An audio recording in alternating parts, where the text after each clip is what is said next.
Muy bien. Empezamos con el segundo tema de la segunda unidad, llamado aprendizaje. Vamos ahora a tocar el tema de aprendizaje cognoscitivo o cognitivo, dependiendo de dónde vean la información. En este caso vamos a hacer un contraste sobre las clases anteriores en las que hablamos de condicionamiento y conducta operante y respondiente. Primero que nada, quiero explicar, el aprendizaje cognoscitivo marca un cambio de paradigma en cómo se estudia y cómo se entiende el aprendizaje en los seres humanos. El aprendizaje hasta entonces era conocido como un cambio de conducta en las personas. Sin embargo, si nosotros hacemos un autoanálisis, podemos darnos cuenta que no siempre lo que aprendemos lo llevamos a ejecución. Es decir, no porque yo sepa andar en bici, voy a demostrarte que puedo andar en bici. Sin embargo, yo sé cómo se hace. O, por ejemplo, otro tipo de aprendizaje como el nombre de las personas. No porque no haya mencionado nunca el nombre de alguien no significa que no lo sepa. Cómo se estudia ese aprendizaje y cómo se conceptualiza. Eso es lo que nosotros vamos a aprender como el enfoque cognoscitivo del aprendizaje. Hay que comenzar por entender que el aprendizaje como conducta es un enfoque conductual, es un enfoque del conductismo, de lo que propuso Skinner y lo que propuso Thorndike. Sin embargo, para estudiar este otro tipo de aprendizaje, que no se contradice con el anterior, sino más bien lo complementa, vamos a utilizar un enfoque diferente, el enfoque cognitivo. Nos comenta, el enfoque cognitivo o el aprendizaje cognitivo se basa en el estudio de los procesos internos. Cuando hablamos de procesos internos nos referimos a procesos mentales o procesos del pensamiento que conducen a aprender cosas, no necesariamente pasando por la conducta, o aunque pasando por la conducta, se manifiestan de manera interna. Cuando nosotros hablábamos anteriormente de aprendizaje conductual, muchos de los aprendizajes no tenían este elemento interior. Es decir, por ejemplo, nosotros condicionar un ratón para que resuelva un laberinto no nos pone a pensar o no nos pone a estudiar cuál es el proceso interior en la conducta del ratón. Esta es una de las deficiencias del estudio de la conducta y del aprendizaje de modo comparativo, debido a que los animales no tienen el mismo proceso interior que nosotros, como seres humanos. Pero en seres humanos existen todavía una serie de procesos cognitivos, procesos mentales, de pensamiento, que van a hacer de fenómeno del aprendizaje algo mucho más complejo e interesante. Primero empecemos por cuál es el cambio de paradigma o cuál es la idea que cambia con el cognitivismo o la cognición, el considerar los procesos cognitivos. Cuando surge esta idea de que hay procesos cognitivos o procesos interiores en el aprendizaje, hay una revolución total en cómo se estudia la conducta. Digamos que la psicología hasta ahora había pasado por diferentes modas. La moda de la subjetividad, la moda de la inconsciencia y la moda de la conducta, por decirlo de alguna manera. En este proceso se fue complementando poco a poco la psicología y los procesos de investigación hasta llegar a este punto. Faltaba algo para entender. Si bien la mayoría de los teóricos psicoanalistas habían indagado en procesos internos, ninguno había indagado en procesos internos conscientes. Todos se habían enfocado en procesos internos inconscientes.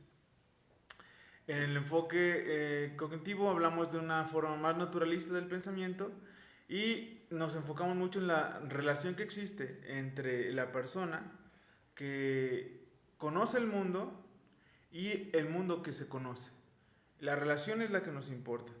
Y esto da origen a una serie de nuevas teorías y de pensamientos que vienen a resolver algunas dudas que quedaban todavía de los anteriores postulados teóricos. El postulado cognitivo entonces hace un gran énfasis entre la relación entre el sujeto que conoce o el sujeto consciente y el objeto que se conoce. La importancia de este enfoque es que permitió a las personas estudiar mecanismos básicos de aprendizaje y estandarizar algunas cosas. eh, ¿cómo es posible que la mayoría de nosotros como sociedad tengamos etapas en nuestra vida, por ejemplo, si todos fuimos criados en diferentes familias? Bueno, esto es gracias al enfoque cognitivo que se relaciona más con el proceso evolutivo del ser humano. Cuando hablo de evolución me refiero a la evolución ontogenética y filogenética, que se refiere a de dónde venimos, de nuestros antecesores, y desde el momento en que nacemos hasta el momento en que morimos. Ese sería el proceso ontogenético. La psicología cognitiva, o en este caso, las teorías de aprendizaje cognitivo, se desarrollan sobre todo con base en la evolución ontogenética, desde el momento en que nazco hasta el momento en que muero. Todo este proceso de desarrollo es la evolución ontogenética. Permitió entonces esta psicología comprender mecanismos básicos y profundos por los que se elabora el conocimiento. Hay que comprender que las conductas que desarrollan la evidencia de que ha habido aprendizaje son una cosa, pero el conocimiento no siempre es una conducta. Es decir, el conocimiento no todo el tiempo se puede evidenciar de manera externa, sino que muchas veces permanece latente en el interior del sujeto. Esto hace que el conocimiento sea difícil de estudiar y a veces imposible de evidenciar, sobre todo cuando las personas se niegan a hacerlo explícito. Pero nos acerca a estudios de la percepción, la sensación, la memoria y el aprendizaje a través de su relación neurológica y en el desarrollo de las personas. ¿Cómo llegamos a, por ejemplo, formarnos el concepto de justicia en la vida? Sería un poco complicado entender cómo la idea de justicia se va conformando por medio de condicionamientos. Sería un proceso bastante largo y difícil de entender. Sin embargo, para llegar a este tipo de aprendizajes, podemos optar por otra nueva perspectiva de aprendizaje o de estudio, que es la corriente cognitiva. Uno de los primeros y de los más importantes teóricos en el aprendizaje cognitivo y que permite una, digamos, alianza o un puente entre lo que era conductismo puro y duro y la teoría del aprendizaje cognitivo fue Albert Bandura. Este estudioso, este teórico, también tenía las mismas dudas. ¿Por qué las personas pueden aprender conductas tan complejas si no han sido sometidos a un proceso de programación o de condicionamiento para llevarlas a cabo? Albert Bandura entonces hizo una serie de indagaciones teóricas hasta que llegó a formular un experimento, el experimento de Bandura, un experimento bastante famoso. En este experimento, que seguramente encontrarán en su bibliografía, Albert Bandura seleccionó a un grupo de niños para que observaran un video o, en algunas versiones, a una persona detrás de una cámara de Gesell en un cuarto de juegos haciendo daño a un muñeco. Un muñeco bobo se llama, no sé si seguramente los habrán visto o se lo podrán imaginar. Es un muñeco inflable con una forma parecida a un huevo, que tiene un peso muy alto abajo. Entonces, si tú lo empujas, se regresa a su posición original. Entonces, los niños fueron expuestos a un video o la representación de alguien haciéndole daño a este muñeco, o en otro caso, en el mismo experimento, pero en otro caso, haciéndole cariños o hablándole bonito al mismo muñeco. Y de esta manera quería Bandura darse cuenta, evidenciar si los niños eran capaces de aprender conductas o desarrollar conductas sociales por medio de la observación, sin tener que haber pasado por un proceso de condicionamiento. Un proceso de condicionamiento conductual, por ejemplo, sería que el niño fuera premiado cuando agrede, de tal manera que secuencialmente, mientras más agrede, más premios tiene, y por lo tanto tuviera la tendencia a agredir a las demás personas por sí solo. Ese sería un condicionamiento operante clásico, perdón, operante clásico no, un condicionamiento operante normal o tradicional. Sin embargo, Albert Bandura se preguntaba por qué las personas desarrollaban este tipo de conductas sin antes haber pasado por un proceso o por un programa de condicionamiento. Y este experimento fue parte de esas investigaciones. La respuesta, como seguramente ya se imaginarán, es que los niños que observaban al muñeco siendo agredido, cuando pasaban a la cámara de juegos, efectivamente agredían al muñeco también. Y los niños que veían que el muñeco era consentido, que se le hablaba con cariño, se le decían cosas, o simplemente era ignorado, tendían a hacer lo mismo en la cámara de juegos. Las conclusiones, pues obviamente son de carácter bastante evidentes. Las personas tienden a aprender lo que observan, pero esto pone un nuevo concepto en las teorías del aprendizaje, que es no necesariamente tienes que pasar por el proceso de condicionamiento para desarrollar una nueva conducta. ¿Cómo sucede? Pues tenemos que irnos a los procesos internos. Cuando un sujeto observa a otro haciendo una conducta en su cabeza, por decirlo así, desarrolla un escenario imaginario o simulado en el que él ejecuta la misma conducta. Bandura descubrió entonces que cuando alguien observa a otra persona haciendo una conducta y esta es ya sea ignorada, premiada o castigada en esa persona, los sujetos, en este caso los niños, crean en su cabeza un escenario igual y entonces concluyen que también serán premiados, o también serán castigados, o también serán ignorados. Esto nos lleva a una serie de conclusiones o de aproximaciones que para nosotros en nuestro tiempo podrían parecer bastante lógicas, que es las personas hacen lo que observan, pero para llegar a este punto de manera científica tienes que comprobarlo. Por eso la importancia de este experimento. Y esto explica gran parte de las conductas sociales que tenemos como seres humanos. Se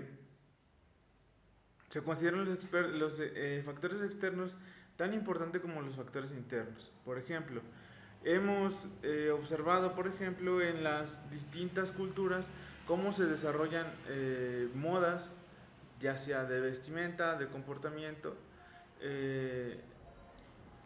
que se van repitiendo.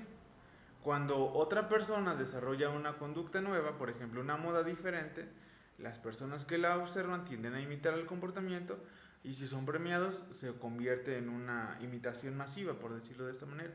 Bandura lo conceptualizó como aprendizaje social o aprendizaje vicario. Este llamado aprendizaje vicario pues, corresponde a la conducta de imitar y esperar las consecuencias de los modelos. Un modelo ejecuta y el imitador observa y posteriormente ejecuta esperando la misma consecuencia. Pareciera todo esto bastante similar a lo que conocemos como conductismo, sin embargo le agregamos este aspecto interno y deja de ser conductismo radical y comienza a aproximarse a las teorías cognitivas.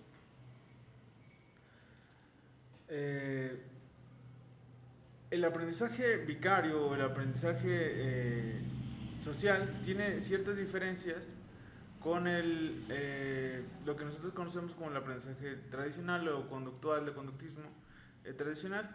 El aprendizaje activo se aprende al experimentar y aprender haciendo, que es yo ejecuto y en base a la consecuencia que yo tengo vuelvo a desarrollar la conducta o no. Y el aprendizaje vicario es el aprender observando a otros. Seguramente tendrán algunas experiencias en su vida, a lo largo de su vida, en las cuales efectivamente desarrollaron conductas a partir de la imitación de otras personas. El aprendizaje vicario también es observable en animales y después de conceptualizar estas ideas se hicieron experimentos en animales, por ejemplo, condicionando de manera tradicional a un ratón para que atraviese un laberinto. Cuando este ratón sabe atravesar el laberinto y lo hace en poco tiempo, se le agrega un compañero, el compañero observa o más bien imita la conducta del primero Y de esta manera, si el primer ratón tardó en atravesarlo en 30 segundos, 17 ensayos, el segundo solo tarda en lograr esos 30 segundos en 5 ensayos. Es decir, se mejora muchísimo la conducta.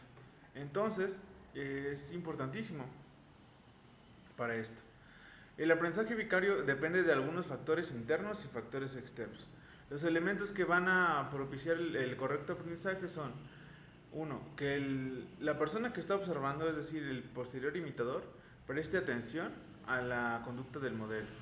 Segundo, que sea capaz de retener la información. Hay ocasiones en las que no somos capaces de retener información, específicamente hablando de seres humanos, cuando hay problemas de memoria o cuando hay problemas de intoxicación. Por ejemplo, si tú observas algo cuando estás ebrio, probablemente no vas a retener esa información y será imposible imitarlo después. Tercero, para que este aprendizaje se pueda generar, tienes que ejecutar la conducta. Si no se ejecuta la conducta y solo se queda en la cabeza, probablemente no va a haber forma de que la mejores. Seguramente todos han visto a un atleta olímpico hacer cualquiera de sus competiciones. Por ejemplo, seguramente te habrá tocado ver a un gimnasta hacer un salto de trampolín. Y si lo observas con atención, probablemente entiendas qué es lo que tiene que hacer. Pero si no ejecutas la conducta, nunca te vas a dar cuenta que hiciste mal o si te salió bien. Por tanto, no podrías decir que sabes saltar el trampolín porque viste una vez a alguien que lo hizo. Tendrías que ejecutar las conductas. Y por último, el elemento más importante, o bueno, más importante en este punto es estar motivado a repetirlas. ¿Por qué? Si tú generas una conducta y las consecuencias son negativas para ti y no en el modelo, tú vas a dejar de hacerlo, pero el modelo lo va a continuar haciendo. Es independiente. Si las consecuencias son positivas en ti, entonces vas a intentar hacerlo otra vez, como el modelo. Esta motivación de la repetición es muy importante para que se pueda desarrollar el aprendizaje social. El aprendizaje social tiene diferentes consecuencias, puede tener diferentes resultados. La primera que vamos a analizar es el enseñar nuevas conductas y actitudes.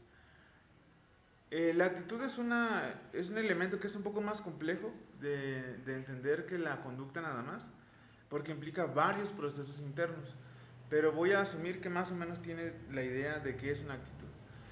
Es para todos nosotros, yo creo que es intrigante cómo, por ejemplo, en menos de 50 años se pasó de tener segregación racial en Estados Unidos a tener toda una lucha por los derechos humanos de la gente que no es blanca. ¿Cómo sucedió esto? Bueno, es todo a partir del aprendizaje vicario. Hay un grupo de personas que empiezan a protestar, que empiezan a defender sus derechos, otros las imitan y otros las imitan y así hasta que se vuelve, como les digo, parecido a algo como una moda. ¿Cómo se llegó a la segregación racial? De la misma manera. Las personas desarrollan una idea, los demás la imitan y se obtienen actitudes sociales gigantescas. En nuestro caso, por ejemplo, en nuestro país, la orientación política tiene mucho que ver con este elemento del aprendizaje vicario. Las personas en general, no hablo de casos específicos, pero en general no conocen las propuestas políticas ni las implicaciones que tienen los partidos en diferentes ideologías, si no lo hacen por imitación. Y es la razón por la que la gente en las campañas políticas hace por hacer muchísima presencia, no porque realmente tengan mejores propuestas o mejores candidatos, sino porque mientras más gente parezca que va a votar por ellos, más fácil es convencer a la gente que está desinformada. Entonces, de así se aprenden nuevas conductas y nuevas actitudes. También se promueve la conducta actual. Si yo ya tengo una conducta y observo a alguien que la está haciendo, hay una especie de reforzamiento social hacia la mía. Por ejemplo, cuando a mí me gusta cantar y voy a un grupo donde la gente canta, clases de canto, por ejemplo, un grupo de coro, y observo a más personas cantando y recibiendo gratificación por ello, ya sea gratificación emocional o admiración o dinero o reconocimiento social, mi conducta de cantar se va a hacer más intensa. Y es la razón por la que, por ejemplo, cuando los papás ven a un niño que juega fútbol en la calle, ¿no? Y le gusta jugar fútbol, pero no le gusta jugar fútbol porque sea apasionado por el fútbol, sino porque es la manera en que convive con sus amiguitos. Y se les prende el foco y dice, lo voy a llevar a clases de fútbol, ¿no? Y lo llevan al club y entonces el niño se empieza a hacer cada vez más centrado en el fútbol y más centrado en el fútbol y lo llevan a un torneo y luego así va evolucionando y cada vez se encuentran más personas, empieza a desarrollar una pasión por el fútbol. Bueno, pues esto no es casualidad del destino ni obra del Espíritu Santo, es porque se fue desarrollando en torno a sus contactos sociales, la gente que observa y las gratificaciones que obtiene de ello. También modifica inhibiciones, fortalece las inhibiciones o las debilita. Por ejemplo, es muy común que la gente cuando va a la playa tenga inhibición de quitarse la ropa y andar en traje de baño, hasta que vea a la gente en la playa que andan en traje de baño y les vale madres todo, entonces se sienten más desinhibidos a la hora de andar así descubiertos, ¿no? O por el contrario, cuando tienes, por ejemplo, es muy común en los ámbitos escolares que los maestros pregunten, ¿alguien quiere participar? Y sucede que alguien levanta la mano y hace un comentario y los demás se ríen. Y si alguien que observaba ya estaba inhibido a hablar en público, al observar esta escena, porque se rieron de alguien que no es esa persona, que no soy yo mismo, yo al observar que se rieron de ello me inhibo más y cada vez es más fuerte esto. Por eso la importancia de que en los salones de clases y en los grupos de aprendizaje no haya este tipo de acciones, porque va inhibiendo la conducta de participar o de expresar la opinión. También dirige la atención. Cuando nosotros observamos a un modelo ejecutar cierta conducta y este modelo no nos es significativo, tendemos a observarla con más atención las próximas veces. Por ejemplo, si nosotros vamos al circo el fin de semana y veo un malabarista haciendo un show muy atractivo y el lunes o el martes en el crucero me encuentro a un payasito haciendo malabares, la conducta que yo vi que me causó satisfacción, en este momento puedo estar más concentrado en lo que estoy viendo otra vez. Ese tipo de cambios de atención son los que suelen surgir después de observar un modelo. Además también despiertan emociones. Al observar modelos tenemos a tener emociones sobre la conducta que tienen ellos y la conducta que nosotros podríamos desarrollar. Es el caso, por ejemplo, de la gente que observa muchas, por ejemplo, películas románticas o novelas románticas, tienden a sentirse más atraídos hacia más personas, como estar a la expectativa de desarrollar una relación de este tipo. La técnica de modelaje es muy simple para desarrollar un aprendizaje vicario. Es presentar un modelo. El modelo tiene que tener algunas características que sean, por ejemplo, atractivos o que llamen la atención.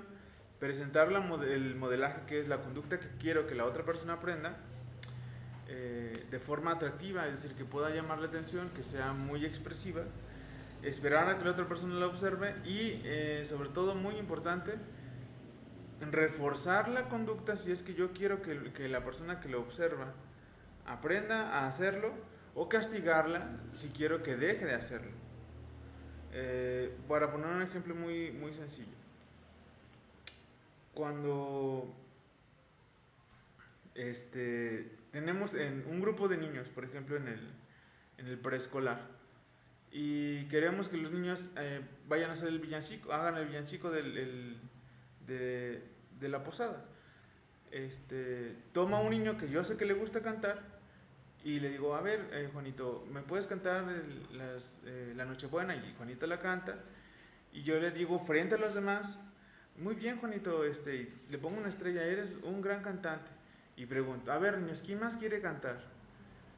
Aunque los demás hayan estado inhibidos anteriormente, en este momento 1 o 2 o 3 van a querer cantar. de esta manera tan atractiva que tienen las educadoras para representar las cosas. Ah, muy bien, niños, que no sé qué, vamos a cantar. Le pides a los otros 3 que canten y entonces cuando ya hay 4 o 5 modelos que lo hicieron, los demás también van a querer. Incluso el niño más inhibido de todos va a querer simplemente porque está dentro de un grupo en el que todos desarrollan la misma conducta.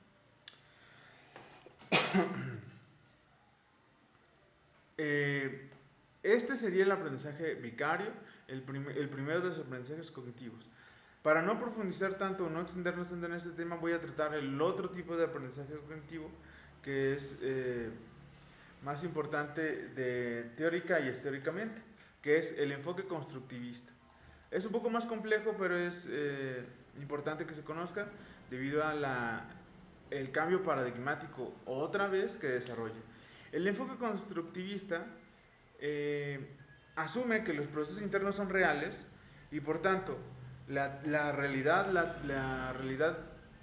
total del ser humano es de una manera bastante importante e interesante, es subjetiva y se va construyendo conforme la experiencia del sujeto. El mayor y más famoso teórico de este cuerpo teórico fue Jean Piaget, que seguramente vamos a analizar después y ustedes en otras clases. Y gracias a este descubrimiento o esta postulación teórica se desarrollaron muchas formas de aprendizaje y de enseñanza a lo largo del tiempo. El paradigma constructivista es un conjunto de ideas que postulan básicamente que la realidad o el conocimiento se construye en el sujeto y no en el exterior. Para extender, para hacer de manera lo más sencillo posible este postulado que hizo Piaget, podemos irnos a un ejemplo muy burdo, pero que evidencia a qué se refiere con la realidad. Por ejemplo, si yo considero que la música de rock es horrible, esa sería mi realidad. La música es una realidad que está afuera. Mi percepción es que es horrible.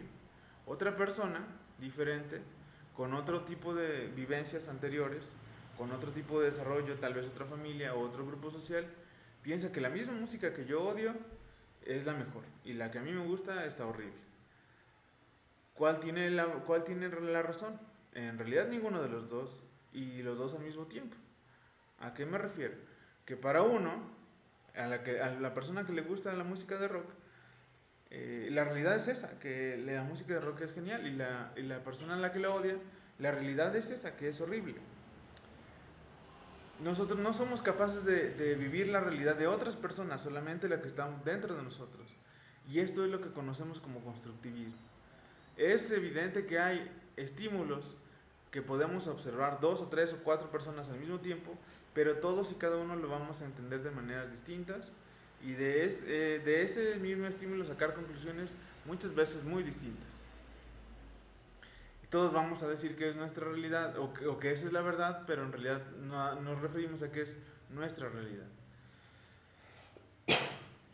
El postulado constructivista se origina en los 80s y 90s, el postulado cognitivo se origina en los 50s y 60s, entonces son 20 a 30 años de evolución del pensamiento.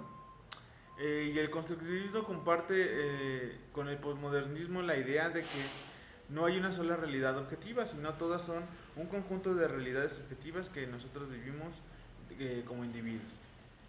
El constructivismo se basa mucho más en la relación que tiene el sujeto con las acciones y cómo esta relación se evidencia a lo largo de su vida.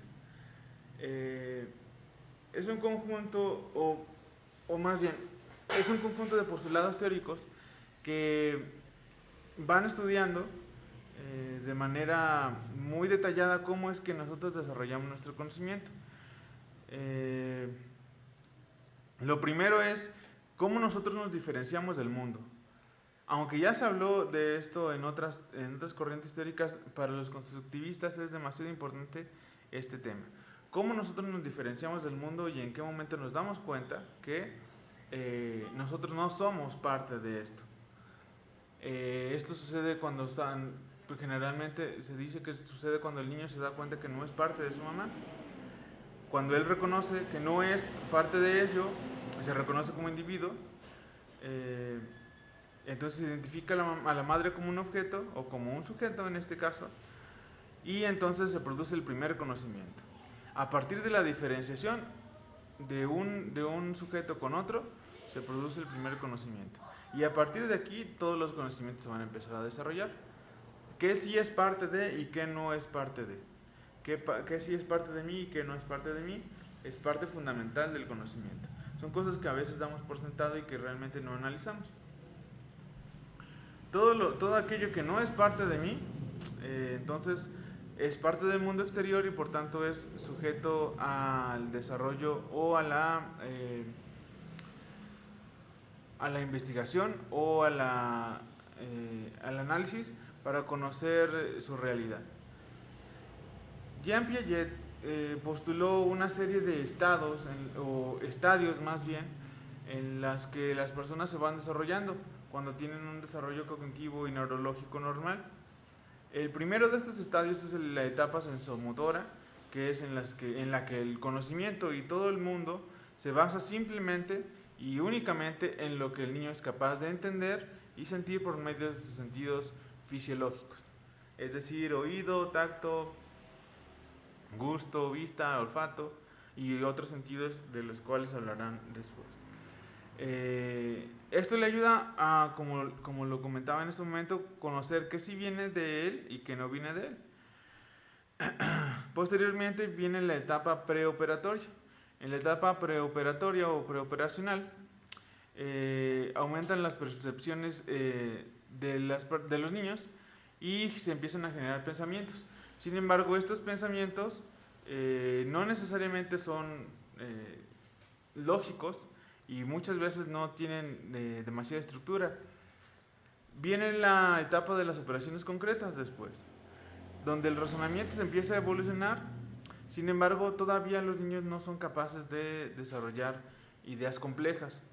Es en esta etapa, en la de las operaciones concretas, cuando los niños empiezan primero a tener pensamiento mágico, en el cual su percepción o lo que ellos piensan tiene una influencia en el mundo externo, cuando poco a poco se empiezan a dar cuenta que no es así, y posteriormente las operaciones formales, cuando ya hay una diferenciación clara de lo que es el mundo externo y lo que no es, y se entiende que a pesar de que yo observe y tenga una opinión sobre él, no cambia el estímulo externo.